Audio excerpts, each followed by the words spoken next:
Thank you for coming today, and I want to thank Cam's team, Jessica Ballard, and so many others who have worked so hard to make today what it is, a special day of celebration on this campus, honoring our founders, those folks who came before 76 years ago, forging this remarkable little institution of ours that's not so little today. And it is one of the most remarkable stories in higher education, I think, to see how far we've come, how fast we've come, what we've accomplished in the process, and yet how still loyal we are to our roots and to our original mission in some way, even as we've grown well beyond that mission. And I think some of what I have to say today is about that very issue, is about what we've become and where we are and where we can go, even as we still play a really vital role holding on to some things we've been doing for a very long time. So anyway, let me just get launched into this in terms of how I spent my summer vacation. I start with, not to make me too wistful and you too jealous, but this is where I lived as I started. This is I lived at 2A Quaking Bridge, at least for 30 days. Now, I will tell you the external side of things here, much nicer than the internal side of things. It was basically a twin bed and a Bunsen burner for me. But that's where I stayed for 30 days until Paige came and joined me later with the kids. She was helping the kids get through school. And she is here, by the way, for quality control. She can tell you afterwards what actually happened and what didn't happen. So you want to be sure to find out about that from her. So I quickly got lodged at 2A Quaking Bridge and got into the library. This was the picture I took before my phone was confiscated. It's a very fussy library there. Of course, being there on my own, this was what I lived on. Very healthy diet, but these were and remain some of my favorite treats in the world. In any case, it was nice to be there and then realize that I was not alone, starting with some great associates from Utah Valley University. These are a set of our students who were in England the same time I was. And by the way, they were not the only students in England in and around the time I was there. There were other groups around the country. I just didn't have the chance to connect with them like I did here.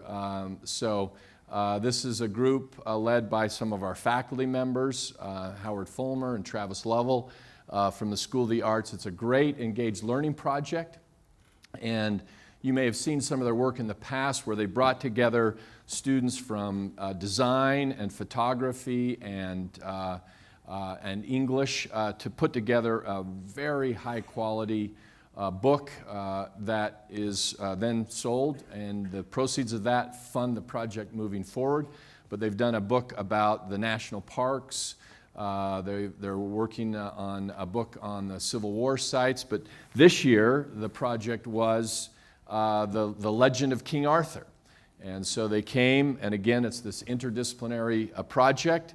And they go to the key sites of King Arthur's legend, and they take these terrific photographs. And this is a beautiful shot from Glastonbury Abbey where they were.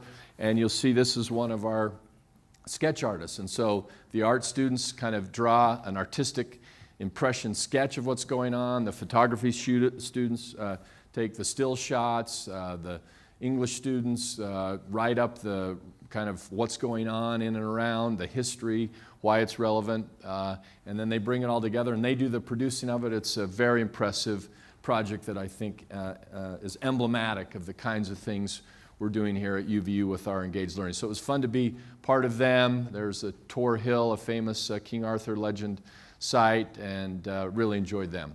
And then, of course, great to be here with my family. Of course, I'm not sure my family will ever be the same. My son is now determined to grow up to be a shepherd. My daughters are now complete snobs. High society ladies, used to English tea every day at 3 p.m. Of course, we had our mandatory Harry Potter moments at the platform 9 3/4. Let's just say it was a working vacation at times. Here we are punting on the Thames, and somehow I was hired to be the engineer for that day. Anyway, it was some very nice family time for me that will always treasure. Last bit of the personal element of this for Matt Holland. This was towards the end of our experience. We took a few days to go up to Scotland, and this is Balmoral Castle. I'd never been there before, but this is a working castle in the sense that the Queen spends almost 3 months of every year there, and she comes up in July and stays there through October. She manages her affairs as head of state from Balmoral Castle, and so you can't really tour the castle. There's one big hall that you're allowed to go in, and we didn't get there. It took us a little longer to get there than we were planning. We got there by the end of the day. It was kind of like 4 o'clock, and we got in to see the hall, and they said, well, you know, you can't actually stay on the grounds because we don't shut down the grounds. And we said, great. So the hall closed, the grounds were open, people were trickling out, and we just spent a couple of hours there. It was so beautiful. We took shots and talked and enjoyed ourselves, and then realized about dusk here that maybe it was time to go. And as we were walking out towards the castle, off to the left there's a guest house. And as we were walking out, this Land Rover comes rolling up, and we hear all these dogs barking in the back. And I look at my daughter, just to the left of Paige there, who's a big dog fan and a big Anglophile herself. And she's looking at me, and it's almost like we don't have to communicate. We can kind of think for each other, know what each other's thinking, and I'm looking at her, she's looking at me, and she kind of gives me that nod. So as the guy gets out of his car, I said, hey, are those the Queen's dogs? Oops, I'm ahead of myself. That's great wind-up for the wrong slide. Okay, we are going to start right over. Okay. As we were filing into Balmoral Castle, we were going to get our tickets, and as we're standing there and so excited to get in, the guy right in front of us says to the guy taking the tickets, he says, I wrote this book and I'm trying to upgrade it, so could I just come in? And the guy said, oh, you'll have to take that up with the manager. But turns out it was Rick Steves. So if any of you travel, you will know that he is like the ultimate guru of European travel. So I tried to do an assist and said, oh, Mr. Steves, we've read all your books, we watch your shows on TV, you're so terrific.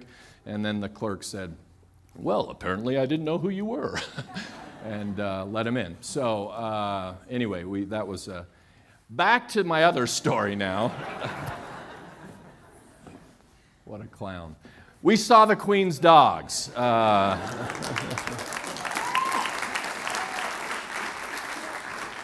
So this is actually a stock photo because the guy would not let us take the photo, but he was the Queen's first footman, and he let that band, it's that very band of dogs that he let out, including Willow and Holly. And these are regularly in the Queen's pictures. So we spent 45 minutes talking with the Queen's first footman about Willow and Holly and the dogs and what his life is like working. It was just a very unexpected and interesting moment for us as a family. So anyway, well, now to the real purpose of today and what this experience was like for me professionally and what it means for us institutionally. So this is a wonderful aerial shot of Oxford University, and you get the glimpse of the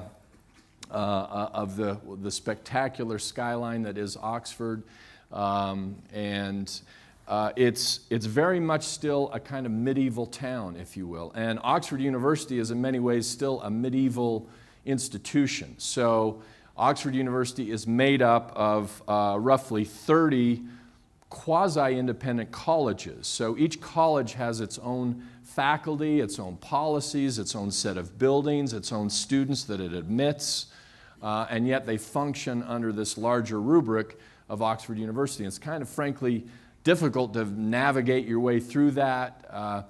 It does make you appreciate, I know there are days when we wonder about the efficiencies and how well things work here, but I can tell you it's a lot smoother here than there, and trying to figure out how to work in and between all these things. And yet, it's also part of its power, these old traditions and ways that have preserved this wonderful academic, intellectual environment.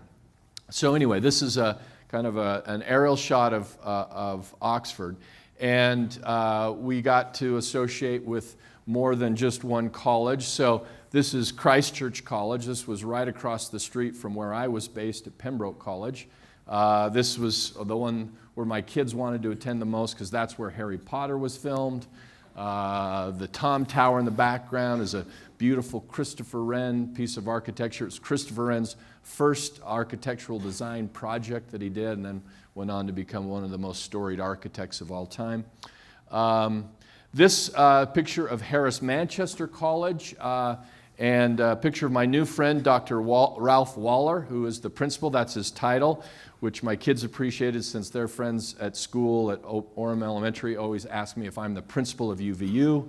I tell them I am, but they make good on that language there at Oxford. So, had an opportunity to meet Dr. Waller. We struck up a good friendship and relationship, which I think which I know will continue to pay dividends, at least in the short term, for Utah Valley University. So I worked out an arrangement with Dr. Waller that for the next 3 summers, we will be able to send a faculty member to Harris Manchester College to spend a week on a kind of a visiting faculty program where you can go and take a week to research, write, reflect in the context of others who will be visiting the college. So there's a kind of a process that we're going through that we have to coordinate with Harris Manchester on a selection process that we're working out. So stay tuned for how that will unfold. We'll announce that shortly, how that'll all work. But I think this will be a unique opportunity, and I hope it'll last longer than 3 years. I hope it'll be something that will last a long time, that every year we'll send at least one faculty member to go hang out in Oxford for a week and work on their academic intellectual projects. So that's a name and an institution you may be hearing more about, and again, we'll get you more information soon about how the selection process will operate. So this is Pembroke College. This is where I was stationed, right across from Christ Church. There's Tom Tower that you were looking at before in the background. It's one of the smaller colleges, but also one of the older colleges. It was the College of Samuel Johnson, who has the famous biography written by Boswell, one of what some people consider the first true modern biography. It was a wonderful place to be.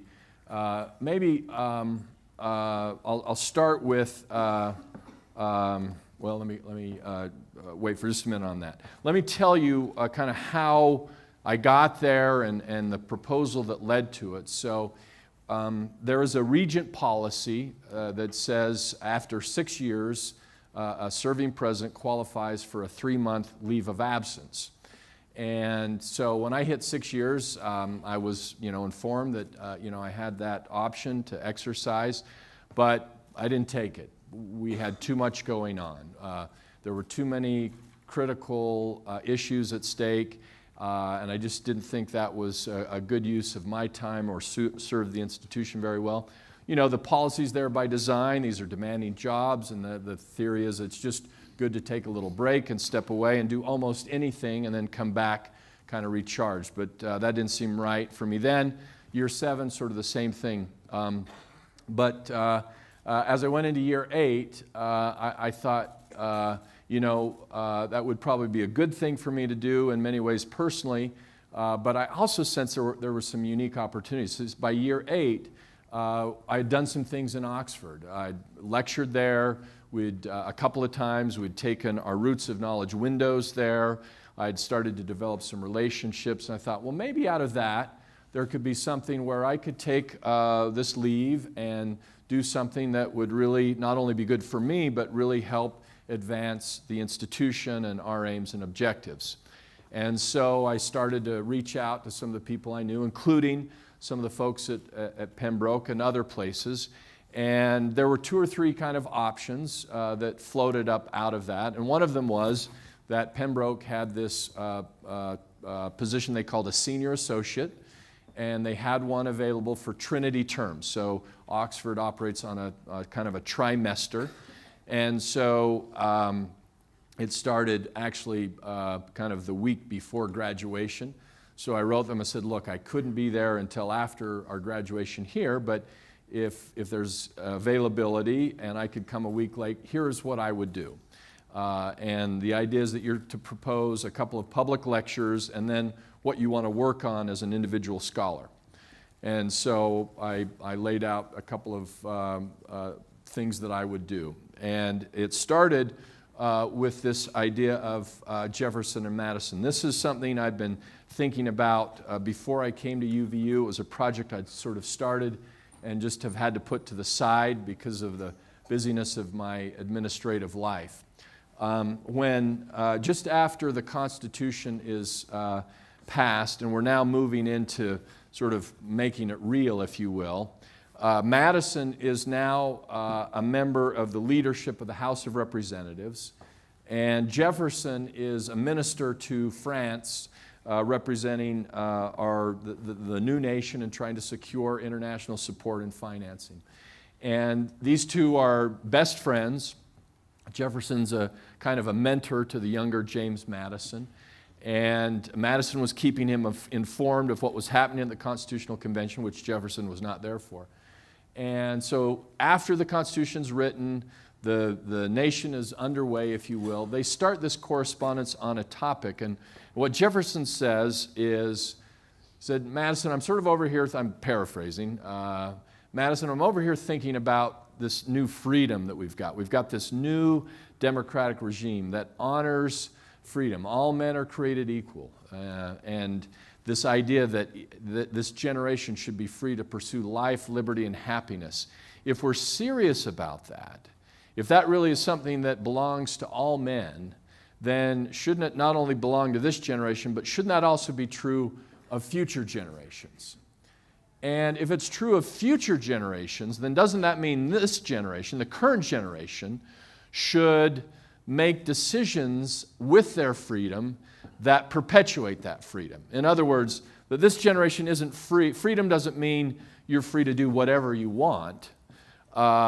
It means you are cut a broad swath of freedom, but there are some limits to that because you need to pass that freedom along. So in other words, what you can't do is, and the example Jefferson used, kind of citing the example of, say, the French that were tending in this direction at the time, is gobble up all of the resources of the day, tie up all of the lands by sort of monarchical control, spend wildly, borrow against the future, and take all of that money and spend it either on a massively expensive war or a kind of the riotous living, if you will, and then hand the future generation the bill and say, we enjoyed our freedom very much and you get to pay for it.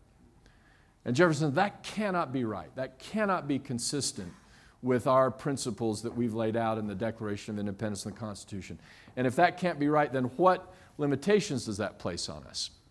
And in a nutshell, he kind of laid out some quick ideas, including that you'd blow up the laws every 20 years, retire all public debt every 20 years. You'd even blow up even constitutional laws every 20 years. He had some theory about why a generation equated to 20 years. Madison writes back in the nicest possible way, Dear Tom, you're a brilliant man, but you are crazy. So I was just here at this Constitutional Convention. We're not going to do this every 20 years. I can assure you of that. But, he said, your philosophical point is there's something there.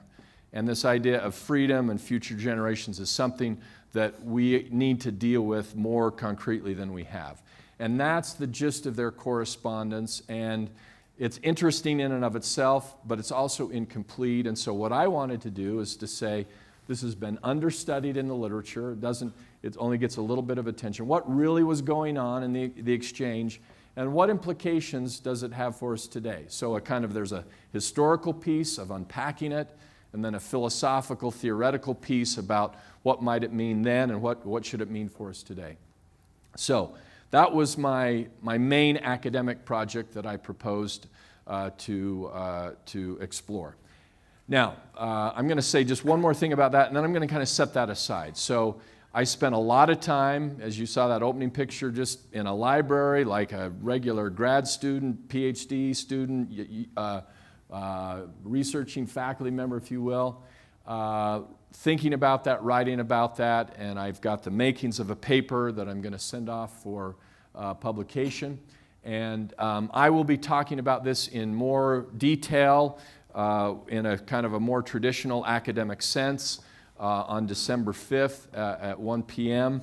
as part of the Roots of Knowledge lecture series. So if you're at all interested in any of those things that I've said there, just kind of stay tuned and you'll get the full load of hay on December 5th. So it was a very productive time for me. A lot of smart people there, historians, philosophers, economists, people that I could talk to, bounce ideas off of that helped refine my thinking on that project moving forward. And now it looks to be bearing fruit with this paper that I'm going to send off. So the other thing, though, that I wanted to talk about was UVU. Now, and our kind of unique dual model mission. And you say, well, if that's the case, why do you have that slide up? This is a very interesting project going on at Pembroke that highlights why this was such I think, a great place for me to be, given the interest that I have, because one of the sort of interlocutors that I had was Dr. Nicholas Cole. He's a historian at Pembroke College, and he's doing a very interesting project. It's called the Quill Project, and it involves UVU students. But just his reflections on the university tee up, I think, why this was a good place for me to be and why they were hospitable to it. So, the Quill Project. Nicholas Cole is a brilliant Oxford historian, but he's also a kind of a genius in the world of computer science. And he has put together this Quill Project that is going to be a path-breaking advance for how we study the Constitution. Now, for a number of years, we've been collecting here in America, and some projects I've also been part of, all of the documentation associated with the Constitution and digitizing it. But Dr. Cole has taken this one step further with a unique algorithm and other things that he's developed that will allow us to take all of the papers, all of the documents digitized with the Constitutional Convention and place them in order and surrounding context. So, for instance, for years and years, the only way you could study the Constitution was basically reading the records of the Constitution, the kind of published records. After that, you had to really hunt and peck in all these different libraries to find documents. And what he's doing is bringing all those documents together and digitizing them as others are doing. But he's sequencing them and connecting them such that you can watch the Constitution literally evolve before you in electronic fashion.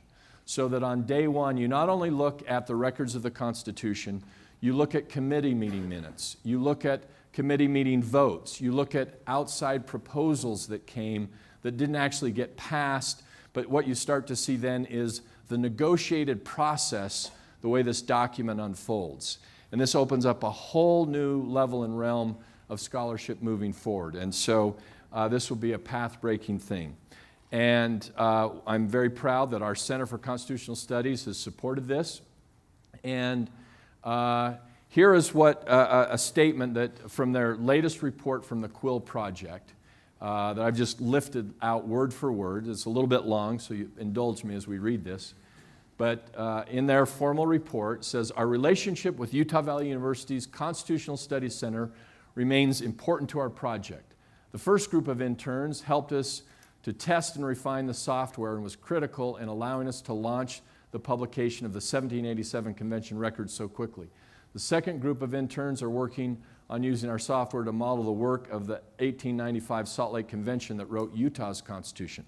The idea is that we'll do this not only for the U.S. Constitution, but for all state constitutions. We have assisted the students with archival research as well as the use of the convention records to build a model of negotiations. We expect this will be ready to be published in 2017. So, first of all, I just want you to know that this is the kind of stuff our students are doing when we talk about being a serious institution of higher learning. Our UVU student interns right there at the cutting edge of a sophisticated University of Oxford project. But here's an additional statement. This center, meaning our Center for Constitutional Studies, has also expressed a keen willingness to work with us to develop educational resources appropriate to students of different ages and abilities. Quote, their dual model approach, I'm going to talk about that more today. This is now talking about the mission of the university in general. Our dual model approach, where excellent university training and honors programs sit side by side with open admission tracks in trade and career training, makes them especially valuable as a partner in this aspect of our work, and we look forward to strengthening and deepening that relationship. What Dr. Cole told me while I was in Oxford is, this is almost a direct quote, I would as soon have an intern from Utah Valley University as any student, undergraduate student I have at Oxford University. Now he said, now I'm not saying that they're smarter than my students, and my guess is in some cases they're not, but he said they are very, very smart, and they're very, very hungry, and they have a work ethic like no other student that I've met, and they have this sort of practical bent to it about how you take these sophisticated historical, theoretical things and turn them into this practical, technologically grounded project. He couldn't be more full of praise for what we're doing, and so in the spirit of signaling that we're going to have a formal relationship with Harris Manchester to lead to ongoing opportunities for faculty, we're trying to formalize this relationship with the Quill Project for students to come back and be involved with that for years moving forward. So we'll stay tuned for more information on that. So, but it's on this note of the dual approach. That's the other thing that I said I wanted to work on while I was at Pembroke. In addition to this more traditional academic project, I wanted to write about the UVU model, our dual mission model well, I'll say more about it in just a second. I honestly thought that I needed to say that because that's what I was going to do, but I wasn't sure how it would be received. But this is the first signal that I found a very hospitable audience for what it is we're doing. And so let me be clear. I talk about this all the time externally. I hope it's clear internally, but in that spirit, let me be clear about it today. When we talk about our unique educational mission, our dual model mission, what we're talking about is, on one hand, we've taken what has been our historical community college mission, open admissions, low tuition, focus on career and trade technical education, certificates, 2-year degrees. And not only are we preserving that, we're expanding that. We're growing those programs, we're marketing those programs, we're hiring faculty to teach those programs, and they're thriving. And yet, that is sitting side by side with this very now vibrant teaching university, where we've got almost 80, maybe over 80 bachelor's degrees now, 8 master's degrees, structured enrollment with a structured bit of rigor to make sure that as students go on into upper division courses, they're really college ready, and having expectations and aims that what we do, we will do in a way that achieves national distinction in many cases. And it's these two things, having them sit side by side under the same set of buildings, same set of administrators, same set of faculty, that is so unique, and I wanted to write about that. And I thought I'd sort of be patted on the head and at a place like Oxford and said, Matt, well, that's very interesting, you can kind of do that on the side, but let's talk about Jefferson and Madison. Well, the fact is, what I didn't realize is that I was coming into a country and a university that was primed for the UVU message. And so what I found over time is I had to kind of fight to protect time to work on Jefferson Madison because all anyone really wanted to talk about was UVU. And the first signal I got to that was even before I left back in January.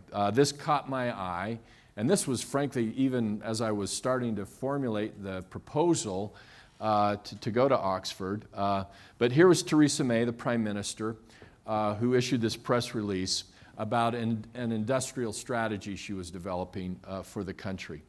And critical to this industrial strategy was what she called a radical overhaul of technical education. Post-Brexit, the UK was waking up to the fact that they had basically sort of really undermined and devalued technical education in a way that was very harmful to their country. And she wanted to address that historic undervaluation and provide, quote, a credible alternative to the academic route for young people who chose not to go to university. What they'd done is they were pushing more and more people into university, like loads of people into universities, and then what was left over were these very impoverished ways of doing career and technical education.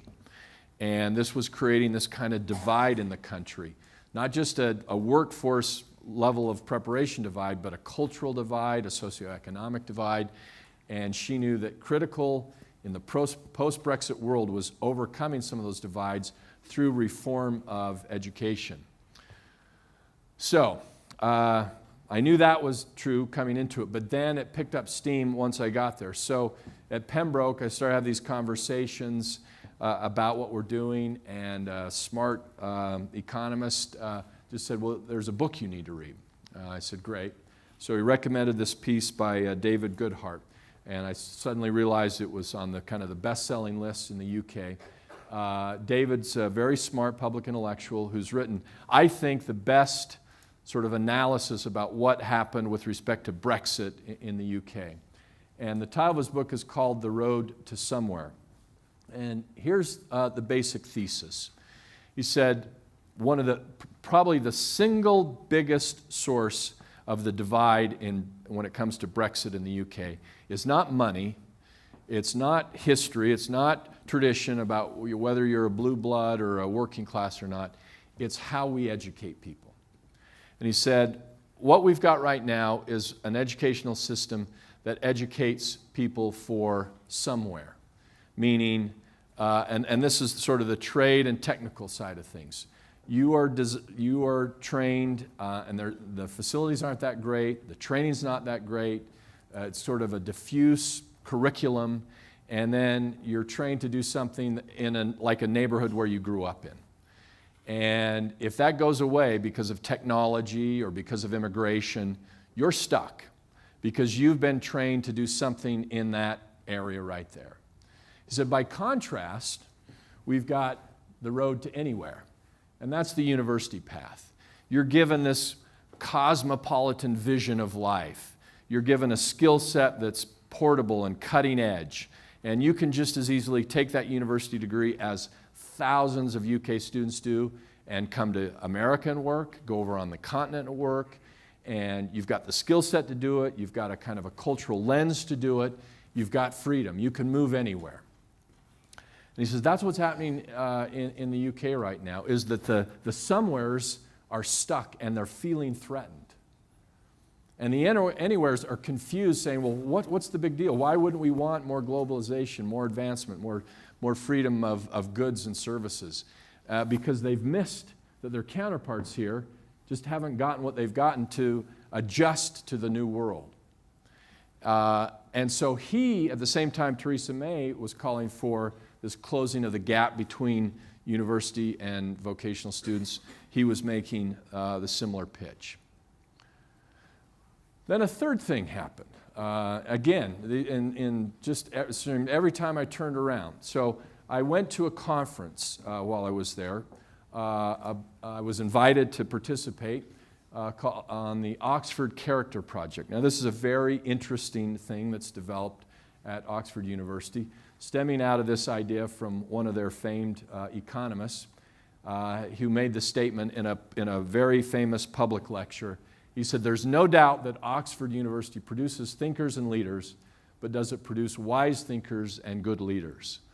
It used to be that there was a time in the world of higher education where character formation was a big part of the curriculum. We've kind of abandoned that, frankly, in the world of higher education, and Oxford, cognizant of that and saying, we need to recapture some of that. It probably doesn't look like what we did in the past, but how do we do it appropriate for our day-to-day? So I participated in this conference, and it was fascinating. We could talk a lot about that, but in the process, I met Stephen Conway, a bishop in the Church of England.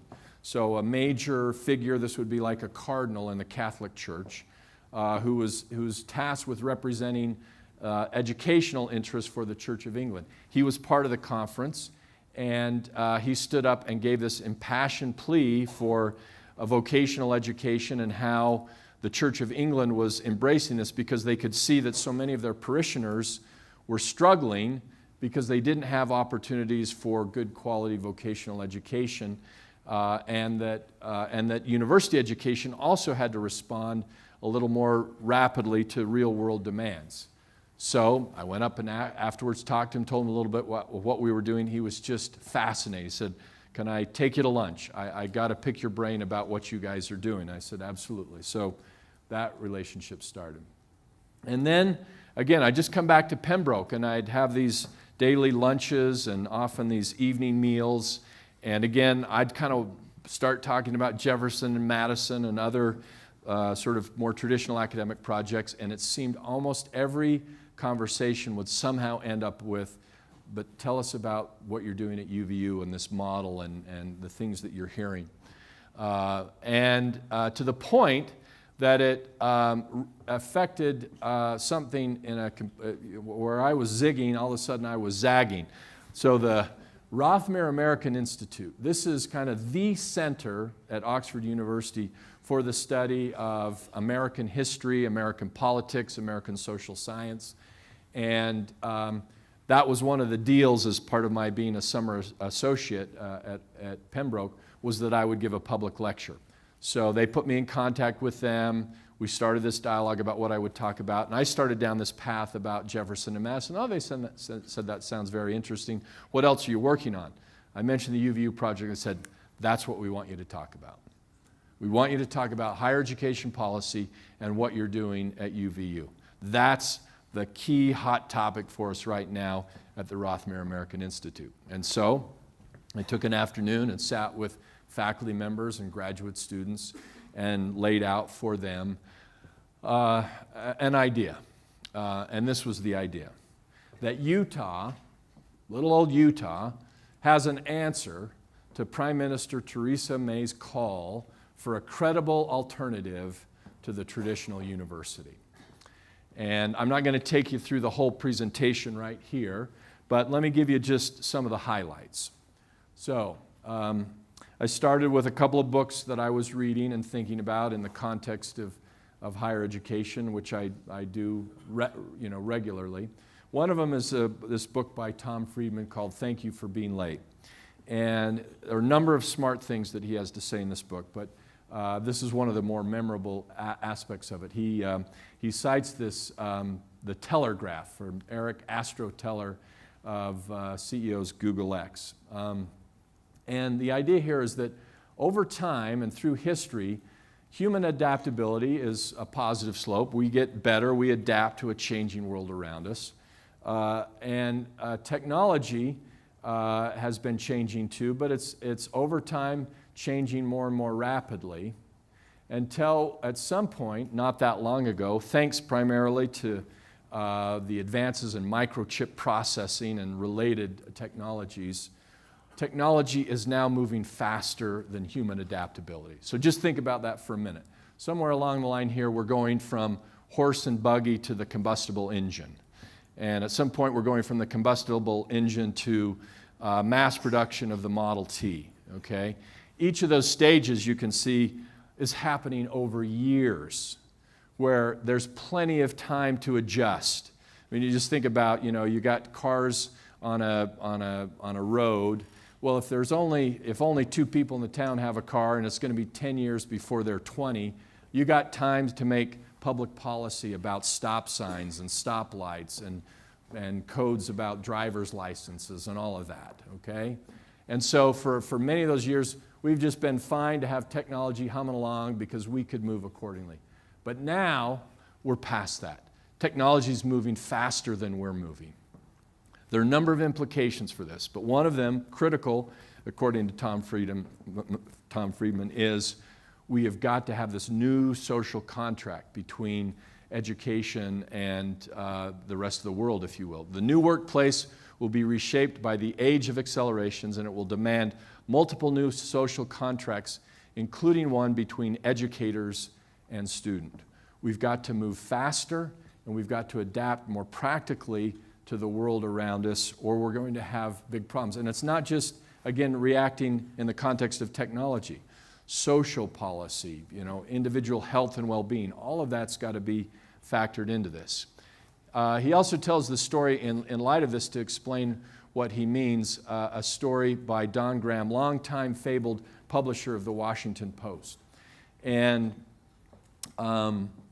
what this story illustrates, for me, is again a classic illustration of why UVU is so vital today. So in 1969, Graham was this very smart undergraduate who graduated from Harvard, and he became a DC patrol officer as a kind of some people take a year to go to Europe and travel. He took a year to be a DC cop.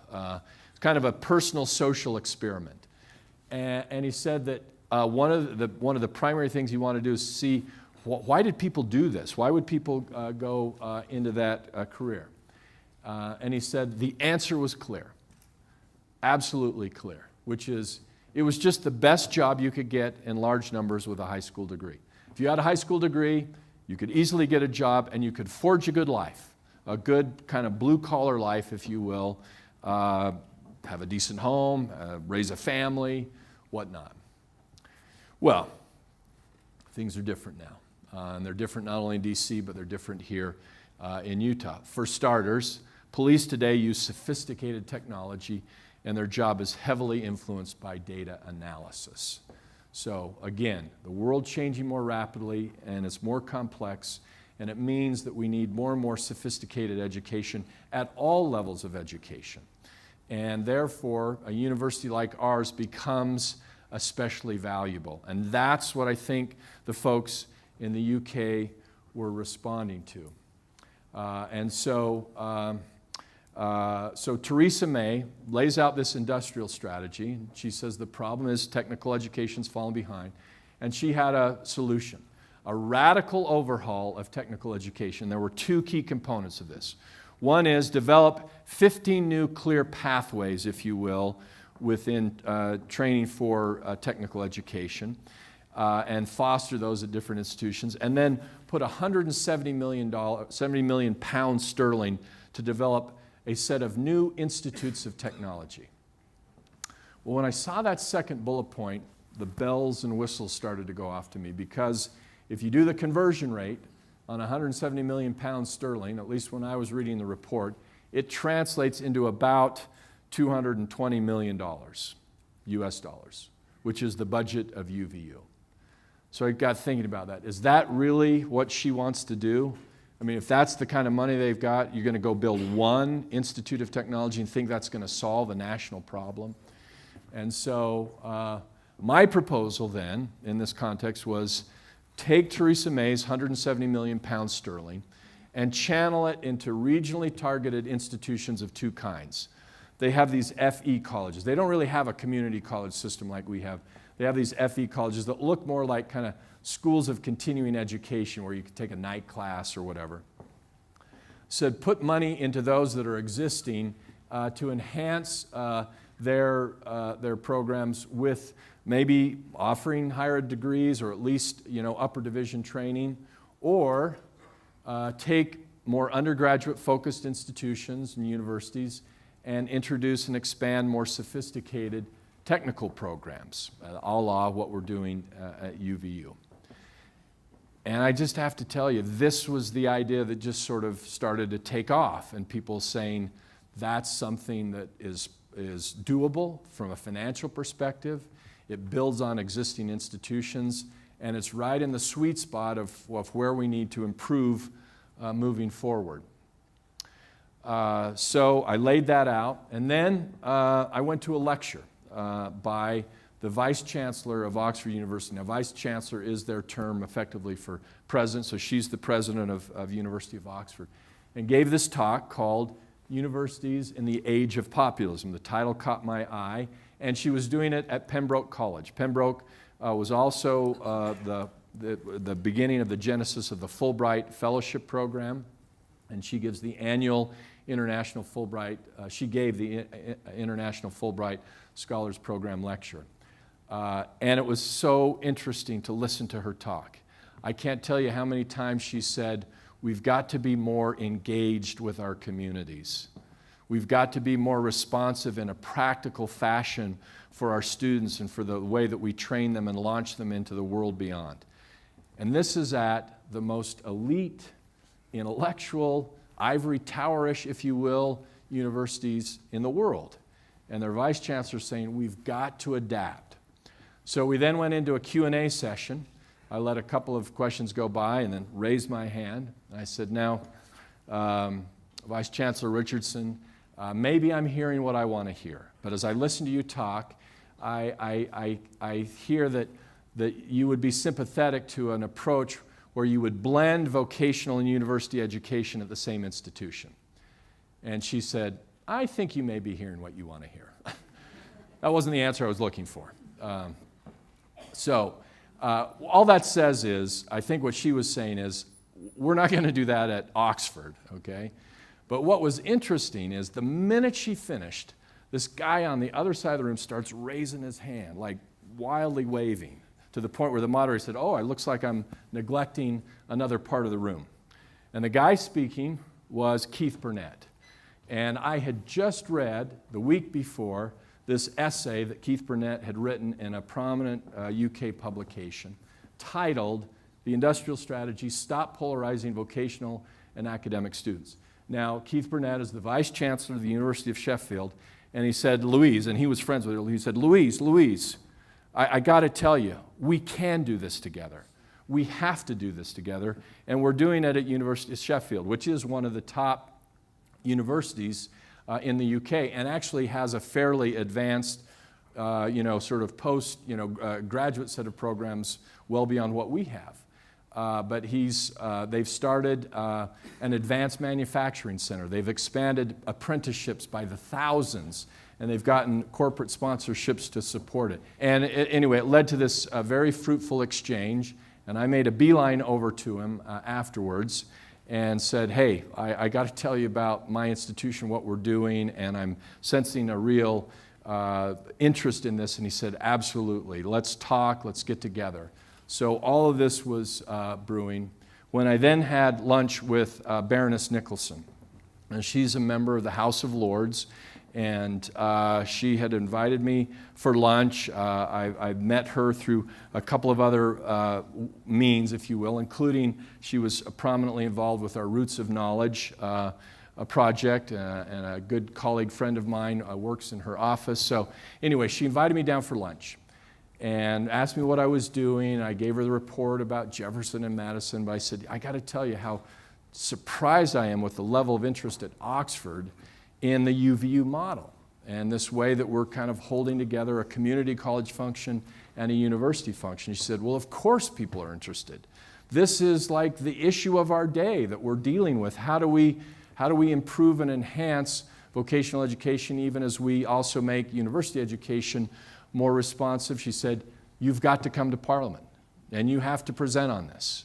And we need an event around this. And she said, I've got the perfect vehicle. We have this thing in the Parliament called the All-Party Parliament Group. And the parameters of this group are that you have to have, it has to be co-sponsored by a member of the House of Lords and the House of Commons, so it has to have bicameral support. There has to be representation from the Conservative Party, the Labor Party, and the Liberal Democrat Party, so it has to, in their tripartisan way, those are the three main parties, has to have support, and obviously be an issue that's cross-cutting and seen as of great significance. So she asked me to help her put that together. And so I went to my new friends. Well, not them. They came and supported. So it was a wonderful night there as a family. But I called Keith Burnett. I said, "There's a chance to go talk about this at Parliament. Will you join me?" He said, "Just tell me when. I'll be there." I called David Goodman, and said, "David, you've been writing about this, you're preaching this, here's a chance to go talk to policymakers." He said, "I'm in, tell me when." And then Bishop Conway, I said, we've got, public intellectuals, we've got university presidents, we'd love to have the church's role there, we've got Parliament, it's kind of all the kind of key components. He said, "Count me in, I'll be there." And so, before I knew it, I'd had lunch with the Baroness Nicholson kind of towards the third week of June, and I was, wrapping up my stint there, at least in London, by the middle of July. So we had a very short fuse. And from beginning of even talking about the idea with the Baroness to actually sitting down in Parliament was about 3.5 weeks. And so I had a worker there, someone who'd been associated with Parliament, said, "I've never seen one of these come together so quickly." I mean, you imagine how things work in our Congress, okay? Layer on top of that, even greater layers of British traditionalism and bureaucracy, and you can kind of see what we were dealing with. But anyway, it came together, and before I knew it, I'm right there in the heart of Parliament, and we're flying the UVU flag, okay?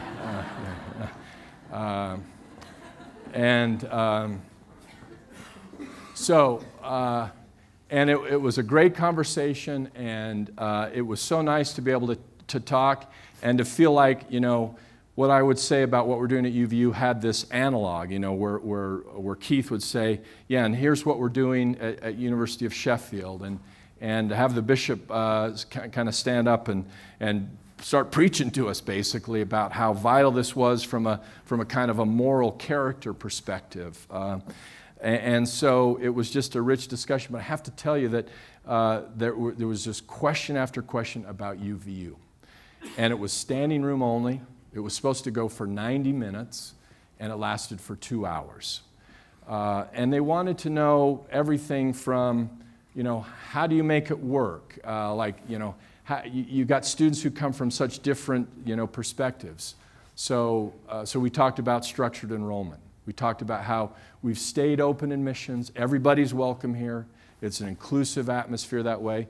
But we've put standards in. And if you're going to move on up into upper division courses, you got to get ready. And so I'm grateful, again, for our counselors and others who really make that work. And I know it's not the easiest, simple, traditional way of doing things, but it's one of those distinguishing factors that allows this dual model mission. They talked about, kind of faculty hiring. We talked about the way that we design our contracts that I wouldn't say are completely individualized, but they do take into rich account the different disciplinary needs. And so we're not going to have some blanket academic set of expectations for all disciplines, that where it makes sense, we'll have different expectations for the things that are needed for those that teach on the vocational technical side as opposed to the more traditional university side.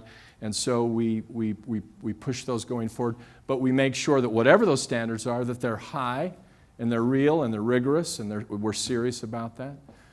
They asked about marketing, how you market this. And you said, well, we have to be careful. Sometimes we can send mixed messages. And it's not to say that this always just works perfectly, but there is a kind of a creative tension here where we say we've got to reach out and bill that we've got 8 new master's degrees, and we're very excited about that, and here's what you can study. But we're also putting out in the community that we do certificate programs and technical degrees, and that those programs are alive and well here, and we're even adding them. They wanted to know what this meant with respect to public funding. And so we talked about that. We said, look, we kind of went into this with the idea of believing it would work and believing students would vote with their feet, but we didn't ask for money up front. All we said is, if they come, will you meet us halfway?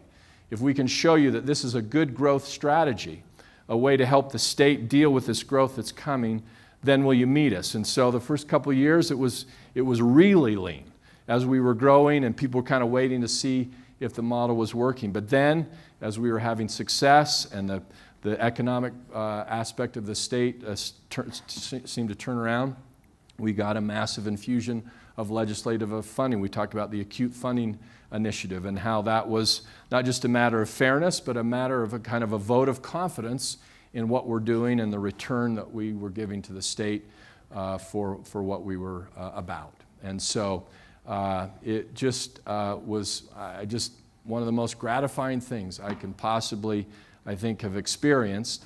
And that's why this moment has been important for me, is to just take you through step by step and help you see that it's your story.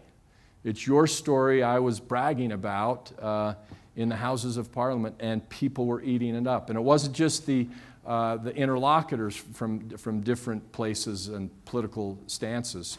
We had representatives from Cambridge, Oxford, several other universities, members of the press, grad students, faculty members, policymakers, all there in that room, and all just kind of eating up the energy in the room to say, this really feels like something like it's like an idea whose time has come. And certainly that was the perspective of what they're facing at the UK. And so out of that, again, as we've talked about my own scholarship in writing, that's not limited to this more traditional form that I've mentioned about Jefferson and Madison and my roots as a political scientist, but I've got an essay in that's forthcoming in The Guardian, their higher education network publication, called A Model for Educating the Working Class in a Post-Brexit Trump World. And then out of that just stimulated even more interest back home. So as I was talking with some national publications about what we do, they were taken with the reaction that we got, and so I was invited for a publication in Public Purpose, national publication for the American Associations of State Colleges and Universities, and in their fall issue we will be one of the lead articles about how our dual educational model is, we've successfully built this thriving university around a community college. So, folks, I know sometimes it's easy to kind of get in our little Orem, Utah cocoon, and we can even see the success we're having here and feel pretty good about it. I just need you to know that you're part of something much bigger than Orem, Utah. You're part of a novel approach to doing higher education that's catching the eyes of not just the nation, but the world. Now, I don't want to overstate it. Not every institution should look like us. I wouldn't try to talk Louise Richardson into the UVU model for Oxford, okay? But more and more institutions are going to have to look like us than the opposite way around. And so I want to conclude with this last thought with you. As someone on my staff reminded me today, I'm a real nerd, okay? So in my free time, especially before Paige and the kids came, I was a voracious consumer of Shakespearean plays. And I have to tell you, it's done pretty well over there. So after production of King Lear, I was doing a little reading about it, and I remembered an essay from my graduate school days by a famous political scientist named Harry Jaffa, who wrote about Shakespeare and Lincoln, so you can imagine how that caught my attention. And this is what I kind of dusted off that essay, and this phrase jumped out at me as I read it. He said, and this was written back in the 50s actually, according to that profound student of Shakespeare, Abraham Lincoln consumed Shakespeare. According to that profound student of Shakespeare, Abraham Lincoln, the most difficult task of statesmanship is that of providing not for the foundation, but for the perpetuation of political institutions. If the political institutions are the best, to perpetuate them is not only the most difficult, but also the greatest of all the tasks. Well, that's what Lincoln had to do. You know, the founding was not easy. No one should assume otherwise. It was very, very difficult. but to perpetuate it when it's breaking apart, when it's no longer the novel thing it kind of was in the first blush of being excited about building something, that was hard. But that's where we are, folks, because we founded something. We've been at this now for years, and it's working. And students are voting with their feet. And our enrollments are sort of off the charts because it's working for students at many different levels, and it's the kind of education they need for our day. The key thing now is to keep it going, is to perpetuate it. And that actually might be a little harder than the founding in some ways. And the only way it works is if we do all of this together. Now, again, we don't have to have every person on this campus agree 100% with what we're doing, but I hope and I trust that there's a kind of a critical mass of us who say this model is needed for our time. It's needed for social equity. It's needed for economic prosperity. It's needed for civic health. It's needed for community unity. I can go down the list of reasons why this is such a powerful model and why, again, and I hope you've seen how that applies to what we've already said. But it only works if we all stay at it together, embracing the mission and not only just perpetuating it, but perpetuating in a way that makes it better as we go. We have not solved all of the problems associated with the model. We have not fixed everything we need to fix or made every enhancement or developed every program we're going to develop. But we can do it. We will do it. Again, I was so proud to be able to stand in these circles and not only stand for an idea, but to stand for an institution that at the end of the day is just people. It's just you people and what you're doing in every sector of the campus, from facilities to teaching to student affairs to whatever you may think of that is part of your role here in making things go forward. You're vital, you're needed, and we have, I think, the best possible mission we could be involved in here in higher education. So thank you very much. Let's go have a great year.